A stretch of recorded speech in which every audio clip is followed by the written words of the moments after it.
sorry about not having the class next door, but as y'all know, now Brandon is under the weather. He and his family, so we wish them well-being and all that. So you're kind of caught in the middle between the two, I guess you would say. We've been in a class over there in the fellowship hall. We've been discussing what we call Hebrew history or a survey of the Old Testament or whatever you want to call it. We've been covering some material over there. Now, we've been covering a lot of material dealing with that comes from us from the book of Genesis. It's based in the book of Genesis. And we started at the beginning, and then we got cut off with the COVID and shut down. And then we started back up, and then I went on vacation. We shut down again, and so we shut down again, basically coming over here. So you're going to get a little bit of a hybrid lesson. It wouldn't be fair to me, to you guys, and ladies, to just kind of dive into a lesson that would plug in our regular class over there. So I'm going to have to change it, modify it, and even if I get there, okay, because I have another thought or lesson that I'd like to bring to you. And I think it's going to be a current lesson, maybe one that is needful at the moment. Let me tell you, I'm well, I'm healthy, I'm alive. I woke up this morning, I bathed myself, dressed myself, and fed myself. Life is good, okay? But we have been in I have, and most of you probably too, it's been a very stressful 24 hours. Very stressful. And I believe most of you know what we're talking about. Of course, there could be worse things. We have our own church family members that are suffering, and that's very difficult, very hard on them. Okay? But some of the stuff that I think is weighing heavily on our hearts tonight is the well-being, not only of our own church family, but of our entire nation. I think that's probably a topic that is in discussion in many houses, in many families, and at work. A great topic of discussion, and a great topic that's a source of anxiety and stress at the moment, as far as I'm concerned. But we're going to have a lesson tonight. I think it'll give us a little bit of perspective as Christians. I don't know about you, but I worry about the fate of our nation. As our nation, as we go year by year, day by day, election by election, administration by administration, law by law, change by change. Most of that's not for the good, is it? I think we can see a steadily, and I don't want to have a message of gloom and doom, but I think if we look and evaluate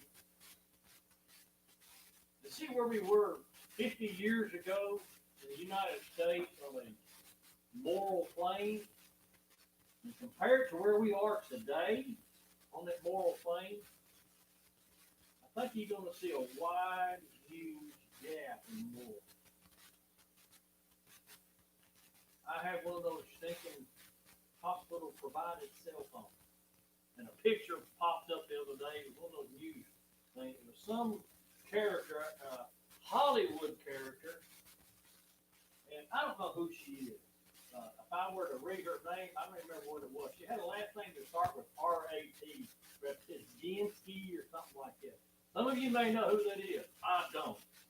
But anyway, what it said, and it's reflective of the culture that we're living in today, that character, that influencer of society, that one that's on the news of our nation, she is with child. And she stated that she is not going to identify the gender of her unborn child, but she will allow her unborn child to determine that gender and tell them what it is when he or she is 18 years old.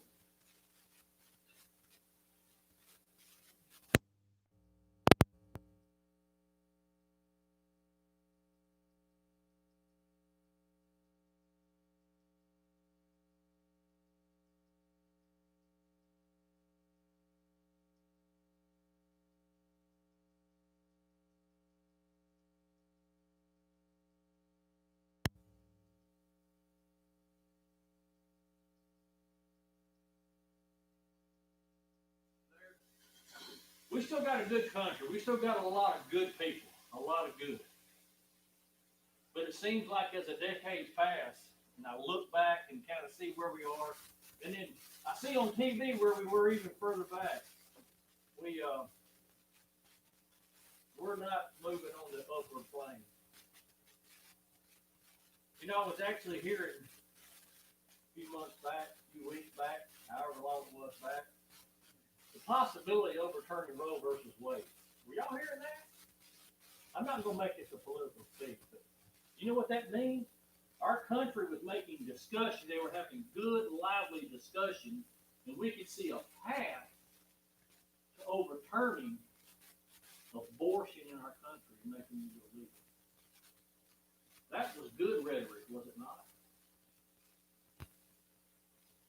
I fear that chance is going to be pushed away from us further and further.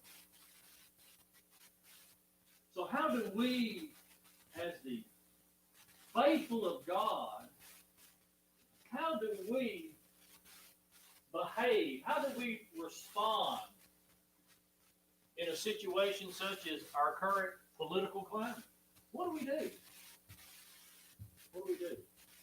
Romans 1:16 comes to my mind, and I think we're not to be ashamed of the gospel. And I think the last 40 years, I'm not saying that we've been ashamed of the gospel, but we haven't stood up for the gospel. We haven't stood up for Christian living. Our numbers have declined.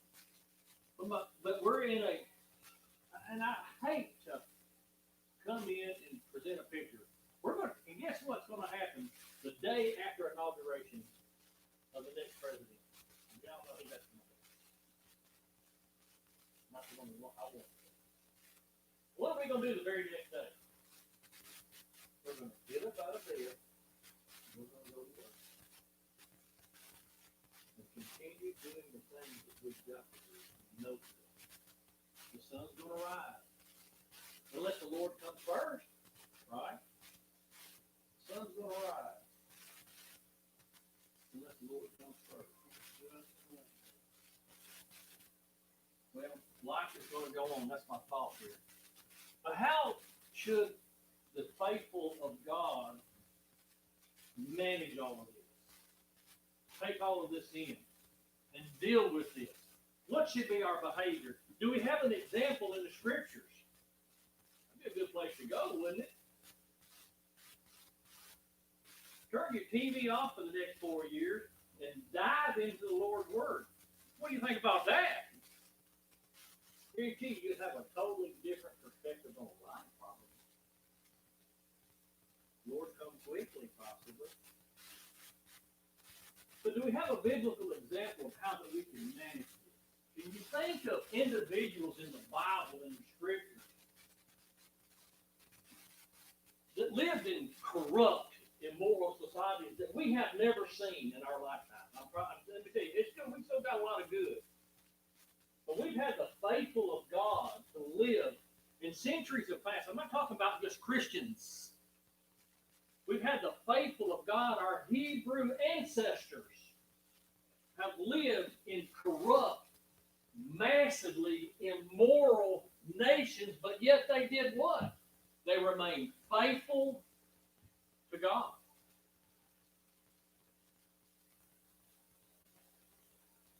Let's go to the book of Daniel.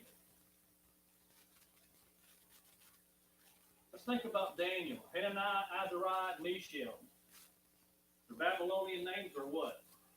Shadrach, Meshach, and Abednego. Okay, what was Daniel's Hebrew Babylonian name? Come on, scholars. What was Daniel's Hebrew given name? Little Bible review. Belteshazzar. Remember that? Belteshazzar. Kind of sounds like Belteshazzar. That's what we're talking about tonight.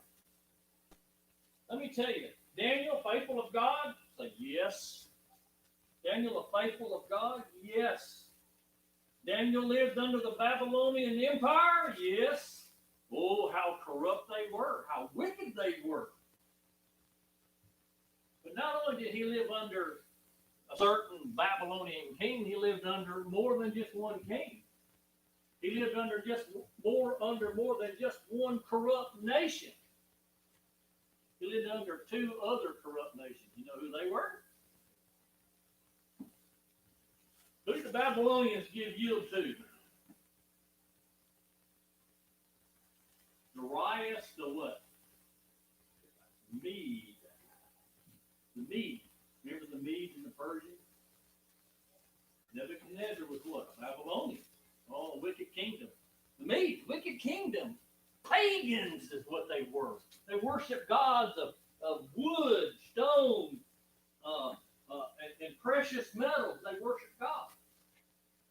And they had these huge banquet of orgies and drunken feasts. I mentioned there was another wicked kingdom in which Daniel lived. What was that other wicked kingdom? This is a trick question. Where did he start? Started with Judah. Judah. A nation of God that became what? Wicked. And God used the means and the ways of wicked men to fulfill his will. He chastised Israel and led them into captivity. The good suffered with the bad. Daniel, Hananiah, Mishael were carried into captivity, and we know their story.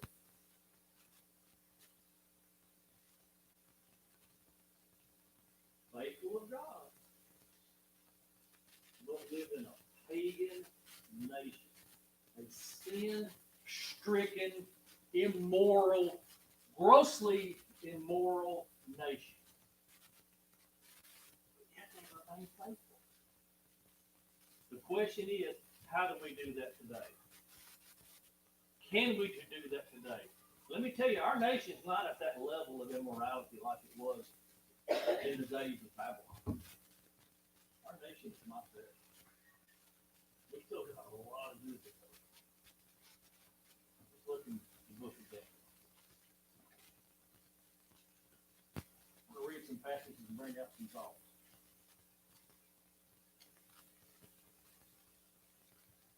I had a completely different lesson ready to rock and go over there, but we're going to have to put that to the side, and I think these thoughts might be a little bit more pertinent to today.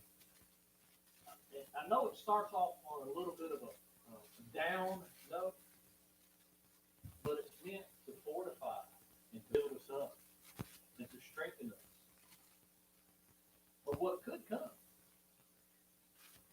what's very possible to come.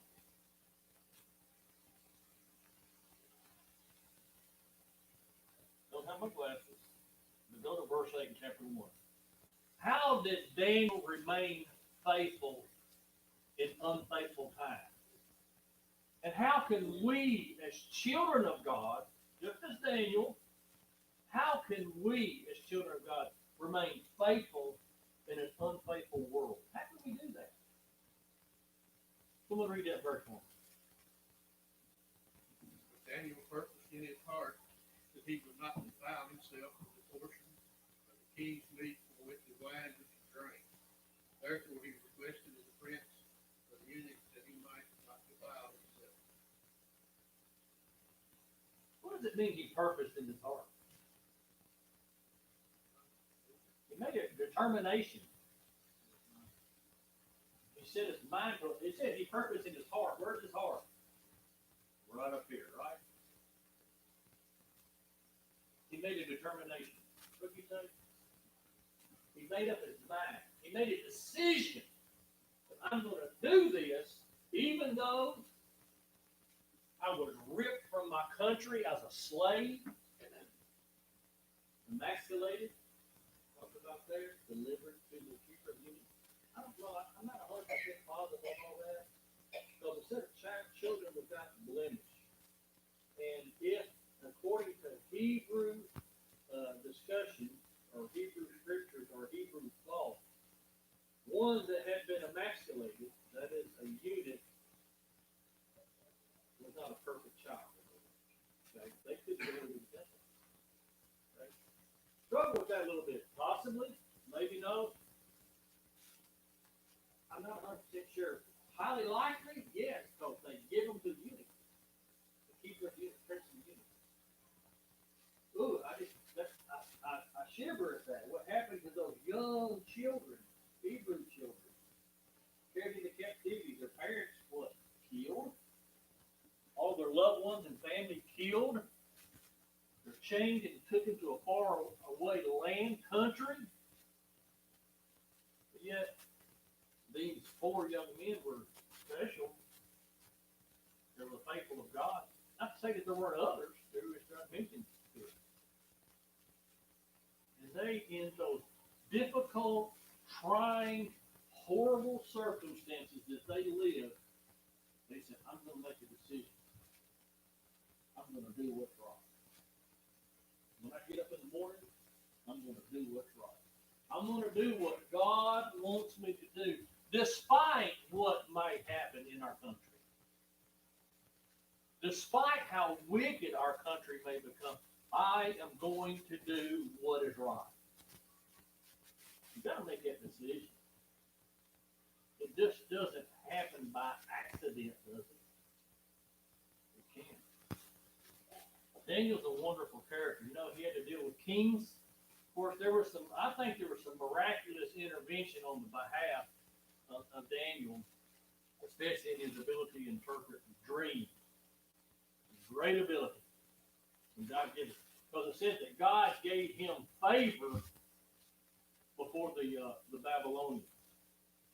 Well, he got some divine favor shed upon him that made him a favorable individual. You know, when the Jews were taken into captivity, what did God tell them to do? Did he say to fight warfare against him, physical warfare, seek about that country's demise if you could? What did he tell them? He told them to seek the peace of those nations. No matter where we are, no matter what circumstance we're in, we can follow God's will. We can be faithful. It may be hard, it may be difficult, but we can do it. We can do it. And I better get moving on. Well, you know the story of Nebuchadnezzar. And one of the greatest lessons that Nebuchadnezzar learned was what? What did he learn? Remember the experience he had? What happened to him? What happened to him? His hair grew out. Y'all remember that story? His nails grew long. And he walked around in the fields, slept in the fields. He was known like a wild man. He ate grasses. How long? 7 years. Why did that happen? This was a king. A very proud king. That's why he got cursed by God.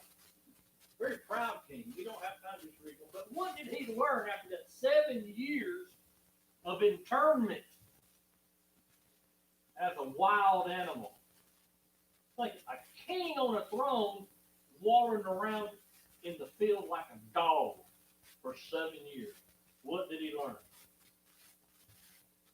What did he learn? What do we learn from that? Look with me if you would. In chapter 4,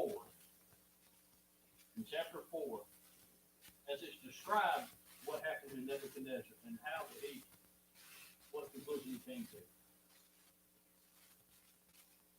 The interpretation, that is in verse 24 of chapter 4, this is the interpretation, O king. This is Daniel interpreting this dream that he had. O This is the decree of the Most High, which is come upon the Lord the King. Talking to you, King Nebuchadnezzar. Here's what's going to happen. They shall drive thee from men. You're going to be run out of the palace. Like you acting like a wild animal. You're going to lose. You're going to have 7 years of mental instability.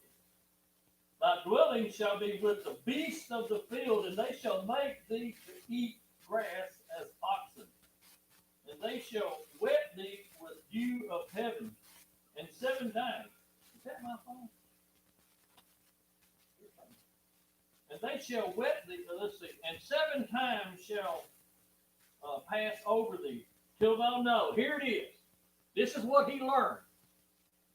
This is the purpose of the chastisement. 7 years of internment.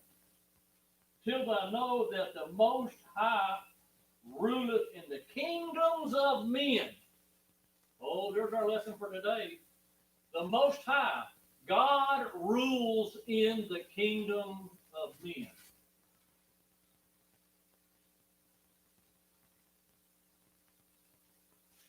Look back in verse 17. It's repeated, basically. The matter is by the decree of the watchers and demand by the word of the Holy One, to the intent that the living may know. That's for everybody's purpose, understanding. The Most High, capital H there, that's God, that's deity, ruleth in the kingdom of men, and giveth it to whomsoever he will. Interesting, is it not? Presidents in our country, if God didn't want them there, would they be there? Yes or no? We're talking about the God of the universe. Don't be shy.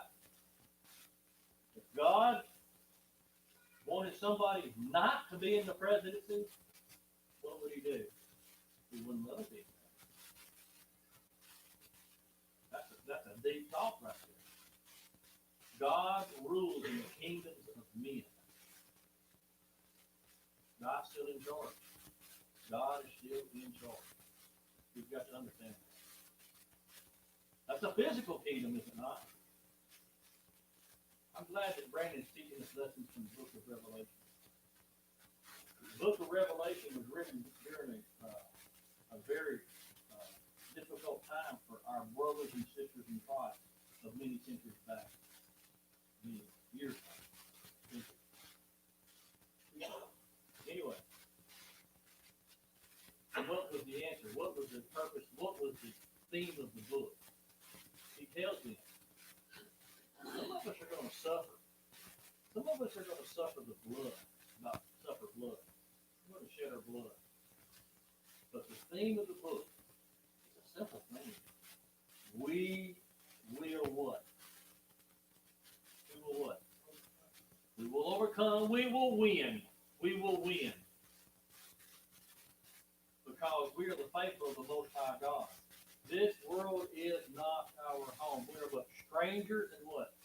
Pilgrims in this land. How did Daniel manage his self through this? I want to show you something. Let's go to another lesson. We're running out of time.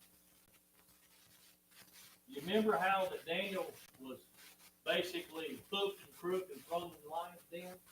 You remember that story with each our little one? There's lessons there for us today. Look in chapter 6. Let me tell you, what was Daniel's position? Number 2 in the nation. Okay, number 2 in that nation. Okay, under Darius the Mede. Did Darius like Daniel? Absolutely. Was Darius a pagan? Absolutely. Was Darius a politician? Yes, he was. Do politicians have their enemies? Yes, they do. Do Christians have their political enemies? Absolutely. If you read the story, back in verse 3, it says that Daniel was preferred above the others. And those others took occasion to get him out of office, to get rid of him. But guess what? What kind of character did this faithful of God have in this pagan society? What kind of character? Look right there in verse 4. They could find no occasion nor fault whatsoever. He was faithful, neither was any error or fault found in him. We got to have that kind of behavior during this time that we're going through. The times that we can be going through, that we may go through. We've got to have faultless character. Now, when they finally tricked the king, the enemies of Daniel, the political foes of Darius, they hooked and crooked. So Daniel was up here and they were down here. They wanted Daniel's position. They're going to get him out. How'd they do it? Y'all know the story. Tell me. They made a decree to do what? The law was assigned to do what? That any request had to be made for the next 30 days. Any request or prayer that was made had to go to the king, right? Throughout the land. Throughout the land. Now watch this. Daniel knew how serious that was. Because what was the penalty for not making a request through the king, through the federal government? What was the penalty? Death by being put into the lion's den. You know that story. Now watch this. Watch his character. Now, it's been written. It's the plan of his enemies has come to full fruition. They got their plan. They put it in place. They fooled the king. The king didn't like it. Read the rest of the narrative in the book. He signed that law. He got tricked into it because Daniel was his friend. He loved Daniel. Now, when that happened, the Lord will say, well, watch Daniel. Now, this is key right here. Now, when Daniel knew that the writing was signed, when the election was finished, he went into his house. He knew it was against the law of the land to do this. He went into his house, and his windows being open in his chamber, he kneeled toward Jerusalem. He kneeled upon his knees 3 times a day. That was his routine. Pray toward Jerusalem. And prayed and gave thanks before God. And now watch this. This is the most important phrase in this book. What do you do? The decree was made. If you pray to anybody other than Cyrus, you're going to get killed. We're going to murder you. He knew that he had an obligation to his creator, right? He went there anyway, and he did it anyway. The law of man and the law of God came into conflict there. God is our source for prayer. Now watch this. Look at that very last. He gave thanks before his God, capital G.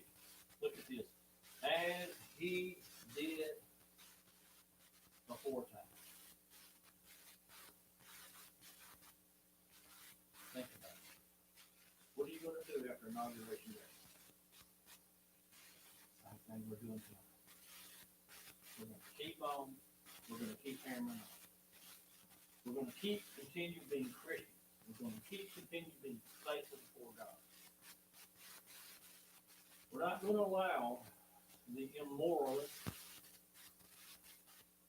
We're not going to allow those that know what they are.